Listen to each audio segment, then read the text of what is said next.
welcome to the Love Your Library podcast. I'm Hattie and this episode I'm joined by Faith Hogan, writer of the bestselling Ladies Midnight Swimming Club. Faith is here to talk about her latest release, The Guest House by the Sea, which is a story about how the places people escape to can provide the ideal setting for self-reflection and transformation. We spoke about a love of libraries, what the difference is between writing uplifting fiction versus crime fiction, and how real-life issues are important to write about. Please note that there are some topics we discussed that some listeners might find a bit sensitive, so take a look at our show notes for more information about those, and otherwise, we hope you enjoy the episode. The interview starts with a short excerpt from the book.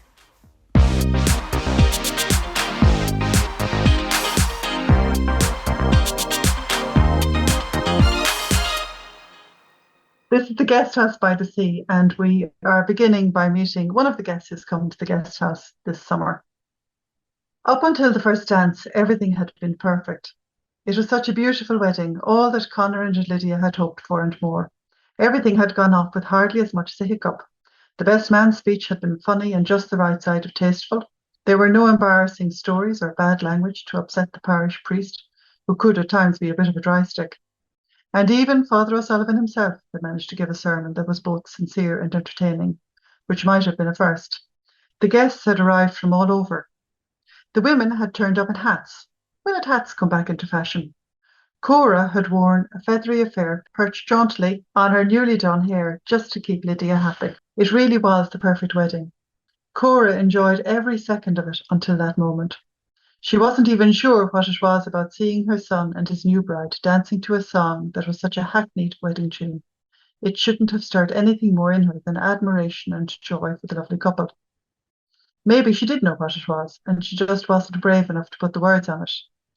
She felt huge, hot tears well at the back of her throat. A mixture of joy and loneliness churned up in her after such an emotional day.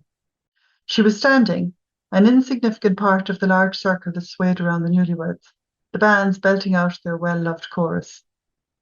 The guests around Cora were heaving closer to the floor. Lydia's sister Lenore and the best man had taken up position to join the bride and groom for the first dance. Next it would be the turn of the parents. Lydia's parents were older than Cora and Michael, but she watched them take to the floor with a confidence that spoke as much about their ease with each other as their ability to dance together. Michael was not a dancer, but he'd promised Lydia he would do one circuit, just one, and then he was off the hook for the rest of the evening. Connor nodded towards them now. It was their turn to join the dancing, and Cora turned to Michael next to her. He placed one hand firmly on her hip. With the other he grabbed her hand. For a moment she wondered if perhaps he'd been awake on some of those evenings when she'd been engrossed in Strictly. They shuffled awkwardly about the floor. Cora looked up into her husband's face, and that was the moment she realised Michael was not really there anymore.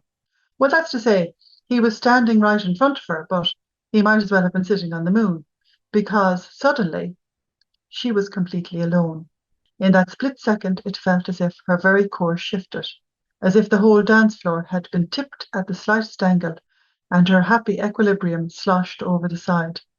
It was a strange sensation of being emptied of something vital when she should have been brimming with utter joy. So, it's hard to pick out a piece when you're just starting. We're just at the beginning of the book's journey, and you go through it, and there's so many pieces you think, oh my goodness. Yeah, but anyway. Yeah, well, exactly. And I think it's interesting, and I guess we'll get into it in a second, but it's interesting because there are obviously so many characters with their different storylines. It's hard to pick a place to start. So for the benefit of our listeners, would you be able to tell me a bit about the book? Of course, I'd love to. The Guest House by the Sea is, I suppose, a love story to Ballycove. Ballycove is a fictional village that I've written into a number of books already. This is probably going to be my second last Ballycove book. So I suppose it was a way to celebrate. It's about an old-fashioned guest house with a lady called Esme Goldthorpe at the helm. She's 82 years old. She's coming to a stage in her life where perhaps a lot of people begin to feel invisible. And she begins the season with a bad fall and breaks a leg. So she finds herself relegated to a dome chair in the hallway for the whole season, where she should probably feel irrelevant or become irrelevant or maybe be easily ignored. Esme, through her quick wit and her smarts, becomes an integral part of the guest house in a way she never was before. And we get to meet a number of the guests, including Cora from the excerpt there, who come to the guest house with various issues that they have to resolve. And Cora provides, I'd say, the path to resolve them. The guest house and the village of Ballycove and the scenery and the sea, and it's a beautiful place. That provides the ban, but Esme provides the path. That's it, I think. It's such a sweet book, really, really kind of like uplifting and lovely. And as you mentioned, Ballycove seems like this really idyllic setting to kind of self-reflect. You describe it beautifully as kind of coastal and gorgeous kind of retreat, which is great. So you mentioned that you've written about it in many of your books already. So what kind of compelled you to write about this area? So I live in the west of Ireland. I live in this place, but I've kind of cheated a little bit. I've taken all the best bits along a stretch of about 40, 50 miles of coastline along the north coast of Mayo. We do live in a very beautiful place. I regularly would post stuff on social media. I have woods on my doorstep. But our town is a beautiful town. But apart from that, apart from having the river in the town and the woods, and we have a stretch of coastline that's absolutely beautiful, and it's for the most part untouched and unspoiled because it's very rural. So when you go to the beach, we go to the beach for a walk on the beach. We're often the only people there. And there's something very inspiring about it. Yeah. And I just thought I'd like to share it. And it's funny because people who live in the very central parts of America love the books because some of those people have never seen the ocean. So a Faith Hogan book for them is like a holiday on the west coast of Ireland. And people in Tokyo get the book. It's funny, it's a strange thing, but it works, I think, well, and it works for the kind of book I wanted to write. I wanted to write a book that was uplifting, that you fall into the pages, and when you leave them, you feel as if you've been on holidays. And that's kind of, I hope I've done that with the Guest House by the Sea. I really have tried. I think you've succeeded because when I read it, it was immersive in that kind of comforting sense. You could really feel yourself being in this safe and comforting environment. The guest house itself is this kind of charming, almost transformative place, as well. As you mentioned, people kind of converge there to resolve emotional problems that they have, and includes this kind of idea of a guest book with sort of inspirational quotes that change every day, almost like a magic 8 ball. So I wanted to ask, if you were to arrive at the guest house yourself and look into the guest book and see a quote, what inspirational quote do you think you would like to see there? Oh my goodness. I suppose there are a couple of things I suppose I kind of live by, and I suppose one of them is kindness. The other is, I suppose, there's one saying, oh, there's many sayings, oh my goodness, but there's one saying, I suppose, that I think I might have used it, and it's just basically that you get more out of life with honey than vinegar. And I think that's one to live by. And that's the whole idea of, if you treat people well, and if you treat where you live well and your surroundings well and your life well, it'll send back. You'll get honey rather than vinegar back. And I think that's one that's always, it's always been there. And I think, yeah, it's hard to get a better one than that, for me anyway. Yeah, that's very nice. And it's I don't know, it's almost like a very practical one as well, which is no one's throwing vinegar around. And I guess part of that is also the book, as you mentioned, these kind of characters arrive there with their different issues to resolve, but they're quite, some of them are quite hard hitting. You mentioned things like a dementia and relationship breakdowns and even abortion and kind of the complicated relationship that Ireland has in its past with the kind of legalities around that as well. So of these kinds of topics, but what kind of made you feel that you wanted to write about these topics in particular? I think a number of things. There's quite, as you said, there's a broad range of topics in the book, and I hope I deal with them in a way that's balanced and fair. There is a situation where somebody contemplates having a termination, and I suppose I've worked into that, both the positives and negatives of going either route, because for some people, each person their own. It's a different road for everybody, and everybody, I hope, hopefully comes at this point in time has the opportunity to make a choice that suits them. But it wasn't always the case in Ireland, and people ended up having to make really, really tough decisions that they had to live with, while those people who made the laws didn't have to live with them. And I think, and we're seeing, I mean, we're seeing the world hinge back to that in some colours, still in many parts of the world where women are losing choice. And it's an important thing, I think, for us not to forget the importance of it. And it's also important, the idea that, I mean, choice now is very different to choice as it was. I mean, it's not a day in a clinic anymore. It's a simple question of going into a chemist. So I think that was important. I also think that while dementia plays like it's about a quarter of the book, there's a big conversation at the moment between authors and writers and about how older people are portrayed in books. And very often older people are portrayed in books a bit like me, that can't use the technology. But actually, most people I know who are in their 70s have smartphones and they use them very well, and they're completely au fait with Facebook. Well, Facebook is old for them. They're moved from Facebook now and they're looking at TikTok. And do you know what I mean? And people have moved on. And I want to portray age balanced. Okay, Esme is 82. She's not looking for young love, but she's looking to make a choice about how she lives. And she's looking to be in control of that. And she's looking to be the one in charge of her own destiny in life, what remains of it. Her guest house is unfortunately falling in around her ears. And she's not looking to have, a whole new health spa built on underneath it, but she wants to continue living the life that she's always lived and be relevant and be strong and vibrant. And do you know what I mean? As much as her body will allow her to be. And on the other side of that, Phyllis's husband isn't getting that choice. But in many ways, Phyllis's husband has been smart enough to make his decisions many years before, and because he knew this could be coming down the road for him. And I suppose I have read quite a few books where older people are sort of, I won't say it's a lack of respect, but maybe they're just portrayed in a way that's slightly different.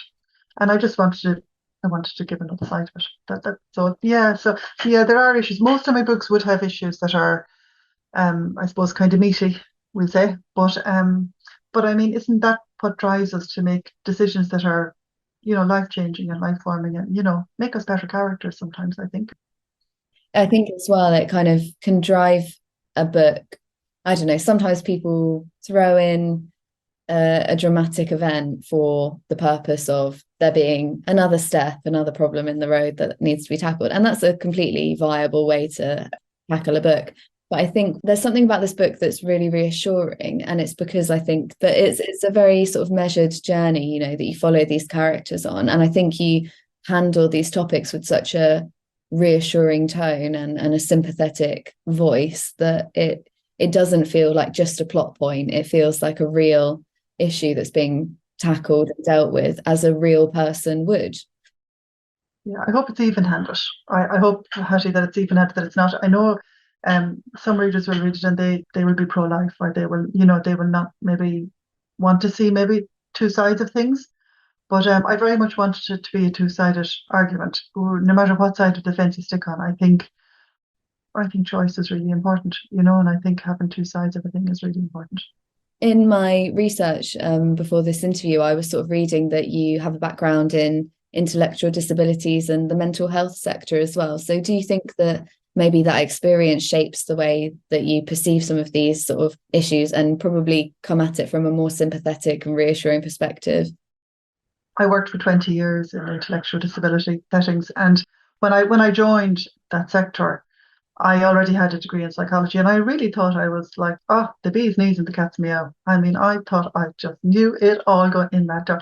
And it's quite amazing how much you learn from people who are perceived to be less than, if you know what I mean, in terms of, well, certainly in terms of academic achievement. But there are many ways to measure a value of people, and they certainly know how to put things in perspective and make you look at the world very differently. And I think, like any writer, most writers really only get going in their 40s, 50s and later, because it's that life experience behind them that shapes how they see things and how they perceive things and how they can actually portray things. Whereas 20 years before that, like I say, I knew everything. I had nothing to learn. I was so lucky. But it turned out not to be the case at all. And it's everything from, I mean, going for coffee with somebody and meeting somebody that you think you know really well, and the way they'll react to the person that you're with is very telling in a way that you'll never you never see that side of people without being in that situation. Yeah, I think perhaps maybe it did. I think it also, like, it affected everything from even how you parent your own children. If I came to parenthood, I wasn't the youngest mother on the ward when I had children, shall we say. But I think that the experience of having worked in intellectual disability and mental health, I think it very much made me a more even-handed parent and much more patient, and to give me the ability maybe to see the two sides of the coin much, I'm not saying I'm brilliant at it, but much better than I would have been able to do it before that experience, you know? Yeah, definitely it does affect. And you write under both Faith Hogan and Geraldine Hogan, with sort of your crime fiction novels being under Geraldine. So I wanted to ask how the writing process is different, whether you're tackling crime fiction or this kind of uplifting fiction. It's very different. Two very different sorts of books, yeah. When I'm doing a first draft of Faith Hogan books, I will sit in a big comfortable chair here behind me. Sometimes I have a big dressing gown on me, blanket over me, you know, and I just snuggle down and I let the pen go and away we go and we're off. The crime fiction is different. You do have to sit down and really plan. And while my crime fiction would be very character driven, and there's no doubt about the fact it wouldn't be bloody gory, shooting, killing, you know, stuff. But it will be very character driven, but there's a lot more plot. You have to really tighten things up. You have to really plan. I have to plan. I see some people and they can just write a crime novel and they just take off and they don't even know what's going to happen at the end of it.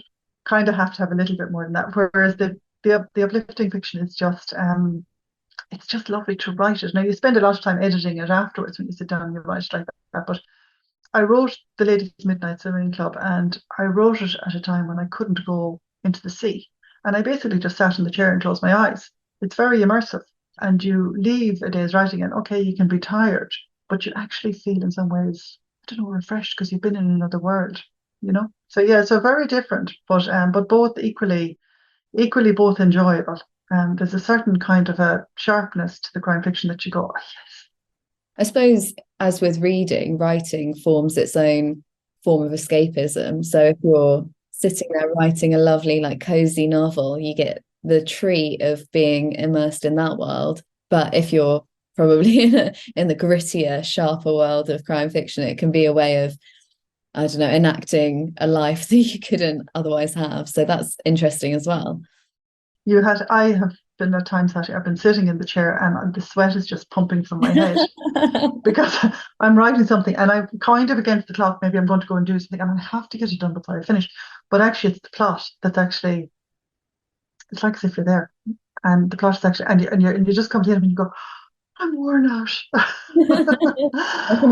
And you are, you know, and reading is, yeah, you're right. Reading is a lot like that. You can really sort of get caught up in it, you know, and those the best books though that you get caught up in? Aren't they the best stories?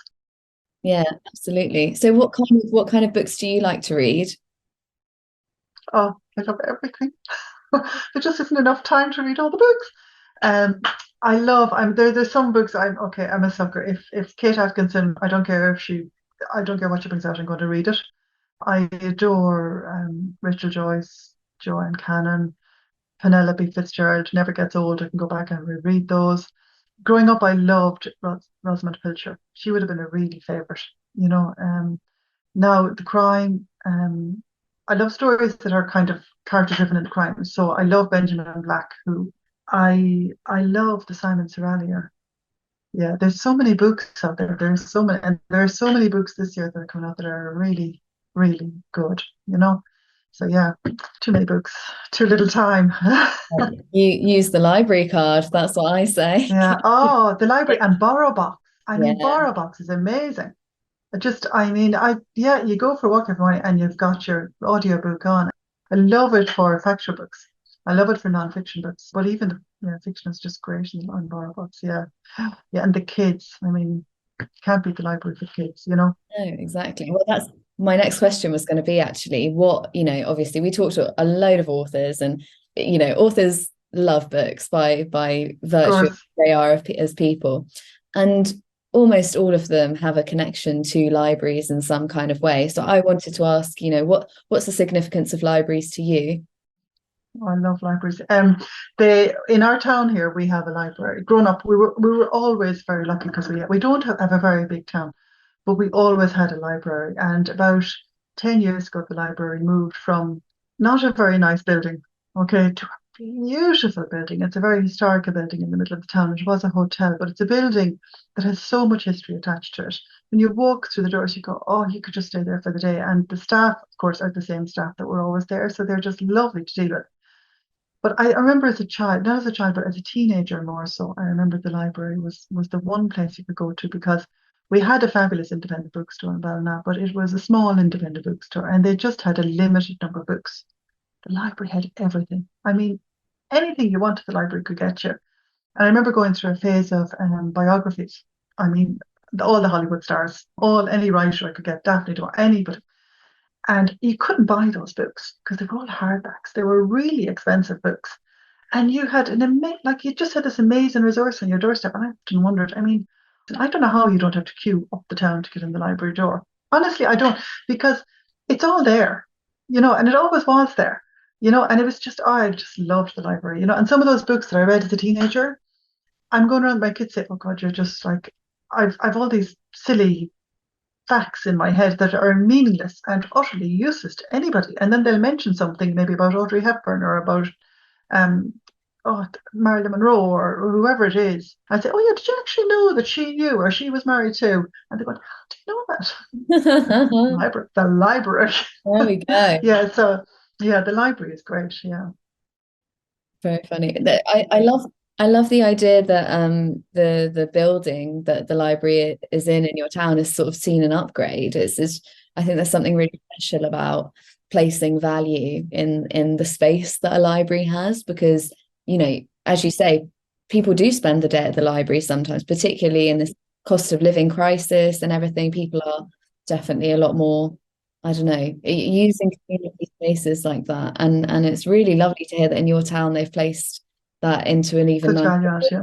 Mm. They're very lucky. It was a hotel, so the whole ground floor is used for books, but upstairs there are meeting rooms, and we would have run creative writing classes there and reading groups there, and it's a hub for people who want to be involved. But even if it's something that's not book related, and you have a group, I mean, I saw some of the lads with disabilities who might want to run something, and they could run an exhibition there, or it's lovely for a book launch.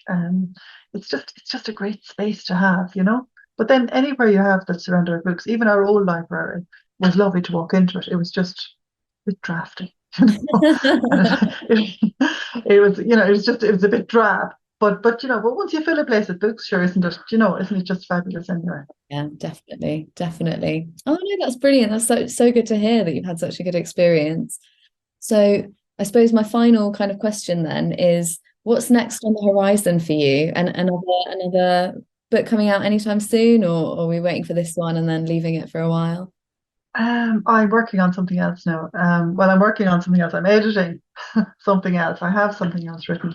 It may be our last trip to Ballycove. I'm hoping to do something different than after that. It'll still be uplifting. It'll still be set in this area. But the next book will come out hopefully next summer 2024. It is a story about a woman who comes to Ireland, who is looking to find the daughter she didn't know her husband had. And I think she's coming really to wreak revenge. But she finds herself, unbeknownst to her, she's coming to Ballycove, and so there is just no way out of it. She's going to have to fall in love with the place. But she finds herself drawn into this huge family, this huge, big Irish welcoming family. And her trip to Ireland becomes something she never expected it to be at all. And that will be, I think, at the moment, that would be probably the finale of the Ballycove books. So some of the characters who have appeared in the other books will appear in that. And yeah, I really enjoyed writing that one as well. Yeah. But that doesn't come out until 2024. Sounds like a really like lovely last final chapter to Ballycove and a final love letter. I think so, yeah. We have a bookshop in it. But I'll have to get a library into my next series now. Yeah, absolutely. No, that'd be amazing. Oh well, I'm sure that as soon as The Guest House by the Sea hits the shelves in Hampshire, we're going to be, selling out. People are going to be reserving it for weeks. Oh, Sure, I'm sure. I hope so. And I do hope they enjoy it. I hope Yeah. anybody who picks it up really enjoys it. Yeah. Thank you so much for joining us. Thank you so much for having me, Hattie. It was lovely talking to you about it.